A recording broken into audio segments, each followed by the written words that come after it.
तर राज्यभरात मान्सूनपूर्व पावसाने अनेक ठिकाणी हजेरी लावलेली आहे। त्या संदर्भातल्या टॉप 9 बातम्या पाहूया। यंदा केरळमध्ये मान्सून आगमनाला उशीर होण्याची शक्यता। निवृत्त मान्सून 1 जूनला केरळामध्ये दाखल होण्याची शक्यता कमी। यंदा सरासरीच्या 90% पाऊस राहण्याचा अंदाज।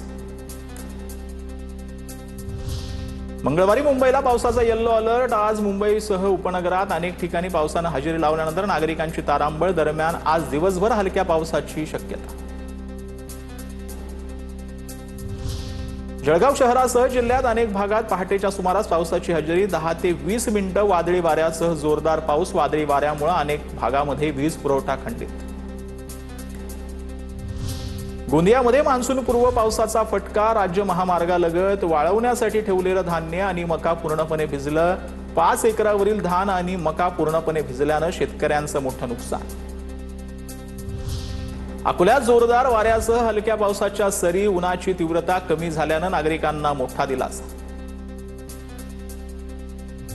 बुलढाण्याच्या खामगाव आणि शेगाव परिसरामध्ये मान्सूनपूर्व पावसाची हजेरी। पावसामुळे वातावरणात गारवा निर्माण झाल्यानं नागरिकांना दिलासा।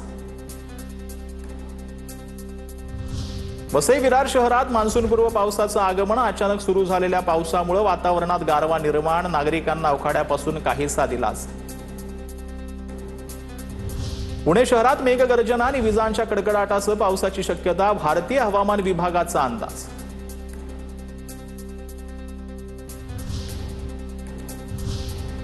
आता बघूयात महत्त्वाच्या टॉप 9 बातम्या। ॲडमिरल कृष्णा स्वामीनाथन यांनी स्वीकारली भारतीय नौदलाच्या प्रमुख पदाची धुरा। भारतीय नौदलाची ऑपरेशनल सज्जता आणि युद्धक्षमता सर्वोच्च पातळीवर राखणं ही पहिली प्राथमिकता असेल। पदभार स्वीकारल्यानंतर स्वामीनाथन यांचं वक्तव्य।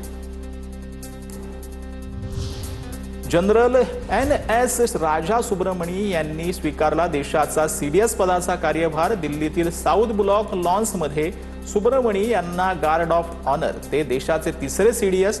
सुब्रमणी सध्या राष्ट्रीय सुरक्षा परिषद सचिवालयात लष्करी सल्लागार म्हणून कार्यरत होते। पावसामुळे चारधाम यात्रा काही काळ विस्कळीत। यमुनेत्री या राष्ट्रीय महामार्गावर मुसळधार पाऊस। पावसामुळे धबधबा प्रवाहित झाल्यानं रस्त्यावर माती आणि दगड आले वाहून। रस्ता साफ करून वाहतूक पूर्ववत करण्याचं काम युद्धपातळीवर सुरू। हवामान स्वच्छ आणि अनुकूल झाल्यानंतर केदारनाथ यात्रा पुन्हा सुरू। किल्ले रायगडाच्या पायी मार्ग 30 मे ते 1 जून दरम्यान बंद। शिवराज्याभिषेक सोहळ्याच्या पार्श्वभूमीवर धोकादायक दगड हटवण्याचं काम सुरू। रोपवे सेवा नियमित सुरू राहणार। भीमाशंकर मंदिर 15 जूनपासून भाविकांसाठी खुलं होणार। सभा मंडप आणि पायरी मार्गाचं काम अंतिम टप्प्यामध्ये। 5 जूनपासून ऑनलाईन नोंदणी प्रक्रिया सुरू होणार। पंढरपूरच्या विठ्ठल रुक्मिणी मंदिरात पारदर्शक मंडपाची उभारणी। पारदर्शक मंडपामुळे भाविकांना कळदर्शन जे आहे ते घेता येणार आहे। अत्याधुनिक तंत्रज्ञानाचा वापर करून पारदर्शक मंडपाची उभारणी।